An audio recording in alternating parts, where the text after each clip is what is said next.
ലൈംഗിക അതിക്രമ കേസിൽ അറസ്റ്റിലായ സംവിധായകൻ രഞ്ജിത്തിന് എതിരെ കൂടുതൽ തെളിവ് ശേഖരണത്തിന് പോലീസ്. ജാമ്യാപേക്ഷയും കസ്റ്റഡി അപേക്ഷയും നാളെ കോടതി പരിഗണിക്കും. രഞ്ജിത്തിനെ 3 ദിവസത്തെ കസ്റ്റഡിയിൽ ആവശ്യപ്പെടാനാണ് പോലീസിന്റെ നീക്കം. ചോദ്യം ചെയ്യലിന്റെ ഭാഗമായി സിനിമാ സെറ്റിൽ ഉള്ളവരുടെ മൊഴിയെടുത്തു തുടങ്ങി. നവമി ദിനേശ് തുടരുന്നുണ്ട്.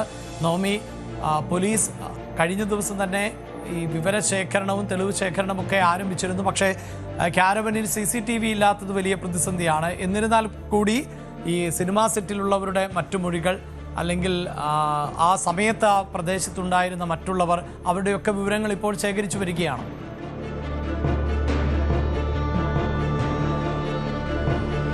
അതെ, ഈ പെൺകുട്ടിക്ക് ദുരനുഭവം ഉണ്ടായി. കാരവാനിൽ വെച്ചാണ് രഞ്ജിത്തിൽ നിന്നും ഇത്തരത്തിൽ വളരെ മോശമായിട്ടുള്ള രീതിയിൽ യുവനടിക്ക് ഒരു അനുഭവം ഉണ്ടായത്. ഉടനെ തന്നെ ഇവർ കാരവാനിൽ നിന്ന് പുറത്തേക്ക് ഇറങ്ങി ഓടി സഹപ്രവർത്തകരോട് ഇക്കാര്യങ്ങൾ പറഞ്ഞിരുന്നു എന്നാണ് പോലീസിന് നൽകിയിരിക്കുന്ന മൊഴിയിൽ പറയുന്നത്.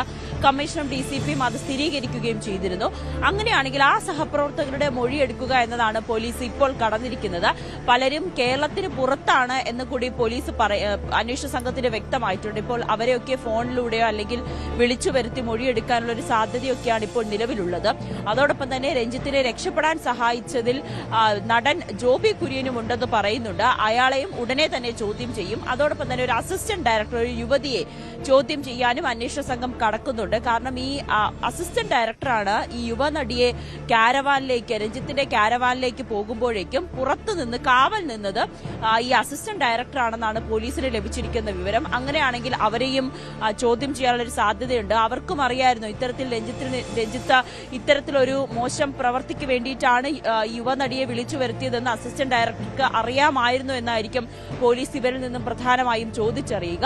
അങ്ങനെയാണെങ്കിൽ ഈ രക്ഷപ്പെടാൻ സഹായിച്ചത് അല്ലെങ്കിൽ ഇത് അറിവോടുകൂടിയാണ് നടിയെ ആ കാരവാനിലേക്ക് പറഞ്ഞു വിട്ടത് എങ്കിൽ ഇവർക്കെതിരെയും കേസെടുക്കാനുള്ള ഒരു സാധ്യതയാണ്. നേരത്തെ അന്വേഷണ സംഘം അത് വ്യക്തമാക്കുകയും ചെയ്തിരുന്നു. ഒപ്പം ഈ കേസ് ഒത്തുതീർപ്പാക്കാൻ, അതായത് ICCയിൽ പരാതി നൽകിയിരുന്നു എന്നാണ് പെൺകുട്ടി പറഞ്ഞത്.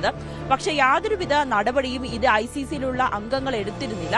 അങ്ങനെയാണെങ്കിൽ അവർക്കെതിരെയും കേസെടുക്കാനുള്ള ഒരു സാധ്യതയാണ് നിലവിലുള്ളത്.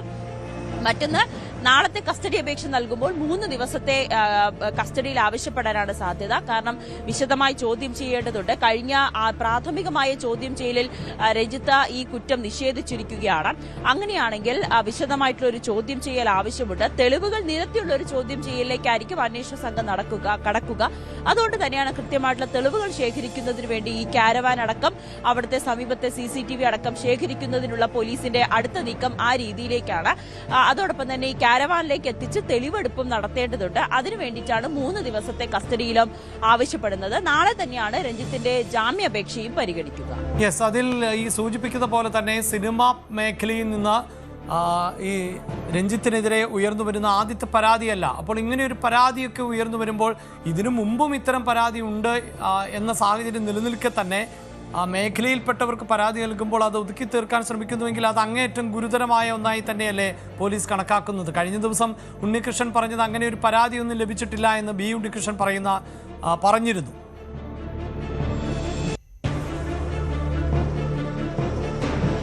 B ഉണ്ണികൃഷ്ണൻ അതിനെ പൂർണ്ണമായും തള്ളുന്നത് നമ്മൾ കേട്ടതാണ്. രഞ്ജിത്ത്, അങ്ങനെ ICCയിൽ പരാതി ലഭിച്ചിട്ടില്ല എന്ന് B ഉണ്ണികൃഷ്ണൻ പറയുന്നുണ്ട്. പക്ഷേ യുവനടി പോലീസിന് നൽകിയ മൊഴിയിൽ പറയുന്നത് താൻ അത്തരത്തിലൊരു പരാതി നൽകിയിരുന്നു എന്നാണ്. അതിൽ യാതൊരുവിധ നടപടിയും എടുക്കാതെ ഒരു ഒത്തുതീർപ്പിലേക്ക് ഈ സാഹചര്യങ്ങൾ വന്നതുകൊണ്ട് മാത്രമാണ് നിയമ സംവിധാനത്തെ തേടിക്കൊണ്ട് അല്ലെങ്കിൽ പോലീസിനെ സമീപിക്കുവാൻ താൻ തയ്യാറായതെന്ന് കൂടി യുവനടി പറയുന്നുണ്ട്. അങ്ങനെയാണെങ്കിൽ ഈ ഒത്തുതീർപ്പിന് ശ്രമിച്ചവർക്കെതിരെയും കേസെടുക്കാനുള്ള ഒരു സാധ്യത തന്നെയാണ് പോലീസ് പറയുന്നത്. കമ്മീഷനും DCPയും കഴിഞ്ഞ ദിവസം മാധ്യമങ്ങളെ കണ്ടപ്പോൾ അത് തന്നെയാണ് വ്യക്തമാക്കുകയും ചെയ്തിരിക്കുന്നത്. എന്തായാലും ഇതിന്റെ ഒരു സത്യാവസ്ഥ കൂടി അറിയേണ്ടതുണ്ട്. അതിനു വേണ്ടിയിട്ടാണ് പോലീസ് കൂടുതൽ ആളുകളിലേക്ക് ചോദ്യം ചെയ്യലിന് വേണ്ടിയിട്ട് എത്തുന്നത്. ഇപ്പോൾ സ്വാഭാവികമായും രഞ്ജിത്തിനെ പോലുള്ള ഒരു വ്യക്തി, സിനിമാ മേഖലയിൽ അത്രയും സ്വാധീനമുള്ള ഒരു വ്യക്തിക്കെതിരെ എത്രമാത്രം മൊഴി നൽകും സഹപ്രവർത്തകർ എന്നത് നമുക്ക് നോക്കിക്കാണേണ്ടതുണ്ട്. ആദ്യത്തെ 2 കേസിലും നമ്മളത് കണ്ടതാണ്. അതിൽ പോലീസിന് കൃത്യമായിട്ടുള്ള ഒരു തെളിവ് ശേഖരണം അത് കാലപ്പഴക്കമുണ്ട്. വർഷങ്ങൾക്ക് മുൻപ് നടന്ന സംഭവമായിരുന്നു കഴിഞ്ഞ 2 കേസിലും ഉണ്ടായിരുന്നത്.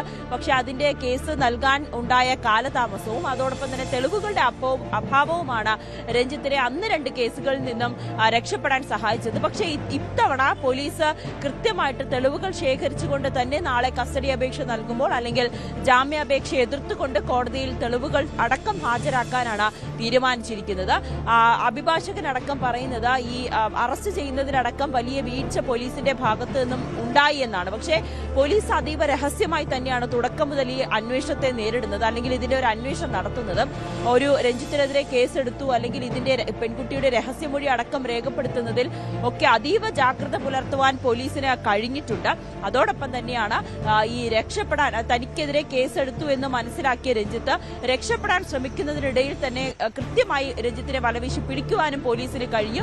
പിന്നീട് നമ്മൾ കണ്ട നിരവധി നാടകീയമായിട്ടുള്ള രംഗങ്ങളും ഉണ്ടായിരുന്നു. ആശുപത്രി വാസമടക്കം രഞ്ജിത്തിന്റെ ഭാഗത്തു നിന്നുമൊക്കെ ഉണ്ടായി. പക്ഷെ പോലീസ് കൃത്യമായി മജിസ്ട്രേറ്റിന്റെ വീട്ടിലെത്തിച്ച് പിന്നീട് റിമാൻഡ് അടക്കമുള്ള കാര്യങ്ങളിലേക്ക് പോകുന്നതിലും ഒക്കെ പോലീസ് കൃത്യമായിട്ടുള്ള നീക്കം തന്നെയായിരുന്നു നടത്തിയത്. എന്തായാലും ഇപ്പോൾ നാളെ കസ്റ്റഡി അപേക്ഷ നൽകുമ്പോൾ അതിലും റിമാൻഡ് റിപ്പോർട്ടിലടക്കം ഈ മുൻപുണ്ടായ 2 കേസുകളെയും പരാമർശിക്കുന്നുണ്ട്. നാളെ നൽകുന്ന കസ്റ്റഡി അപേക്ഷയിലും പോലീസ് കൃത്യമായി തന്നെ രഞ്ജിത്തിനെതിരായിട്ടുള്ള എന്തൊക്കെ തെളിവുകൾ കണ്ടെത്തി എന്നടക്കമുള്ള കാര്യങ്ങൾ കോടതിയിൽ സമർപ്പിച്ച് രഞ്ജിത്തിന്റെ ജാമ്യാപേക്ഷയെ പൂർണ്ണമായും എതിർക്കുക എന്ന് തന്നെയാണ് അന്വേഷണ സംഘത്തിന്റെ തീരുമാനം. ആദ്യ 2 കേസുകളിലുണ്ടായ വീഴ്ച ഇതിലുണ്ടാവരുതെന്നൊരു തീരുമാനം തന്നെയാണ് അന്വേഷണ സംഘം ഇപ്പോൾ എത്തി നിൽക്കുന്നത്.